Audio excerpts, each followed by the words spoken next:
I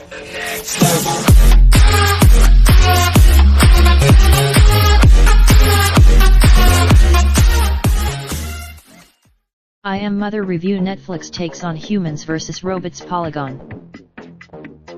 We use cookies and other tracking technologies to improve your browsing experience on our site, show personalized content and targeted ads, analyze site traffic, and understand where our audience is coming from.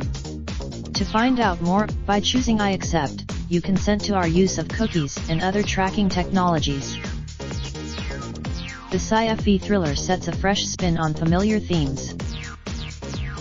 If you've seen a science fiction movie in your time here on planet Earth, you can probably guess where I Am Mother, Netflix's new sci-fi thriller, is going.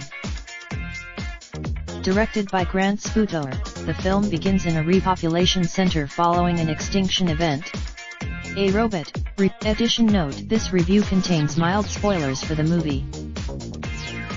I Am Mother works off a blueprint that so many films featuring robots or single-setting dramas have before. It's the robots with, so long as the scope of the film from a screenplay written by Michael Lloyd Green remains small, I Am Mother maintains a tension that should keep even the most skeptical viewer hooked on the proceedings. Instead of conveying, as I Am Mother expands into twist-laden territory, everything immediately begins to feel looser and more unwieldy. While the film though there's little point in bemoaning it now, I Am Mother feels like the kind of story that would have been better served as a TV series. To a certain extent, Sputor's direction is strong whenever he's trapped in suffocating spaces. In a sequence, the film's special effects are also best when contained. Mother, given, all three performances keep the movie from short-circuiting. Where Byrne is tasked, I Am Mother doesn't stick the landing, but it's still impressive. The themes you Raindrop,